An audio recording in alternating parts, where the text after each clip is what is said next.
Good morning friends. आज हम लोग देख रहे हैं क्लास 7 अध्याय 6 भौतिक और रासायनिक परिवर्तन यानी फिजिकल एंड केमिकल चेंजेस। तो पहला हमारा शब्द है कि भौतिक गुण क्या होते हैं, मतलब फिजिकल प्रॉपर्टीज़ क्या होते हैं।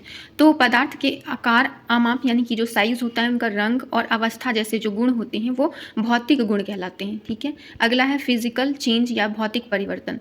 ये परिवर्तन ऐसे परिवर्तन होते हैं जिसमें किसी पदार्थ के भौतिक गुणों में परिवर्तन होता है। ठीक है, उनके रंग या उनके साइज़, आकार, इन सब चीज़ों में जो परिवर्तन होता है तो वो भौतिक परिवर्तन कहलाता है। और जो भौतिक परिवर्तन होता है वो उत्क्रमणीय होता है यानी रिवर्सिबल होता है, जिसको हम दोबारा से प्राप्त कर सकते हैं। ठीक है। अगला है हमारा रासायनिक परिवर्तन, जिसे हम लोग केमिकल चेंज भी बोलते हैं। तो ये ऐसे परिवर्तन को बताता है जिसमें नए पदार्थ का निर्माण होता है। ठीक है। और वो जो नया पदार्थ होता है वो उस मूल पदार्थ से रासायनिक और भौतिक परिवर्तन में पूर्णतः भिन्न होते हैं, दोनों अलग अलग होते हैं। और ये जो रासायनिक परिवर्तन होता है ये अनुत्क्रमणीय होता है, मतलब इसको दोबारा से हम प्राप्त नहीं कर सकते हैं। ठीक है।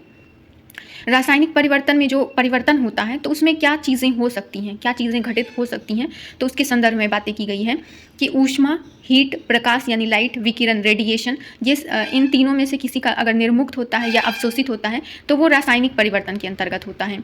अगला है ध्वनि, मतलब अगर उसके अंतर से जो है अगर ध्वनि उत्पन्न होती है तो वो भी रासायनिक परिवर्तन कहलाता है। फिर अगला है कि गंध में परिवर्तन होना, यानी कि उसके स्मेल में जो अगर चेंज होता है तो उसके संदर्भ में बात की गई है।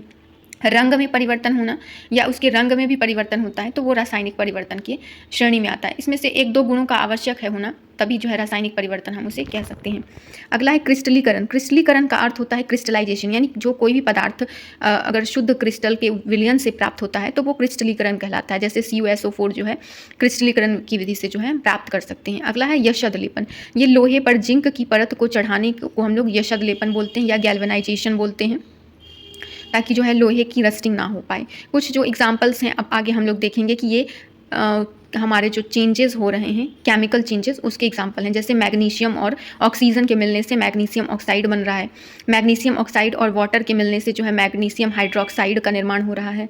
वहीं अगर हम देखें CuSO4 और Fe जो है तो इससे FeSO4 और Cu का जो है निर्माण हो रहा है। सिरका में अगर सोडियम हाइड्रोजन कार्बोनेट मिलाते हैं तो वो CO2 बनाता है, इसके साथ साथ कोई अन्य पदार्थ बनाता है। अगला एक और एग्जाम्पल है इसका रासायनिक परिवर्तन का, CO2 प्लस CaOH का होल स्क्वायर।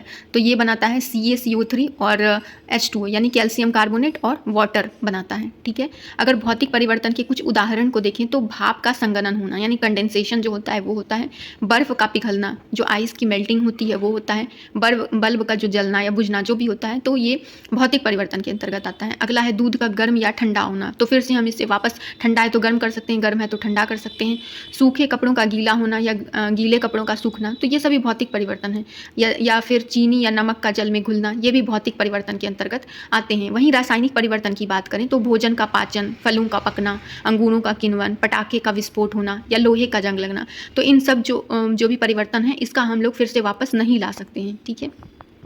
एक यहाँ पर ध्यान देने वाली बात है कि मोमबत्ती का जो जलना होता है ये भौतिक और रासायनिक दोनों है, क्योंकि जो जल चुकी है मोमबत्ती उसे वापस नहीं प्राप्त किया जा सकता है, लेकिन जो कुछ रेसिडुअल जो होते हैं उससे फिर से हम जो है मोमबत्ती बना सकते हैं।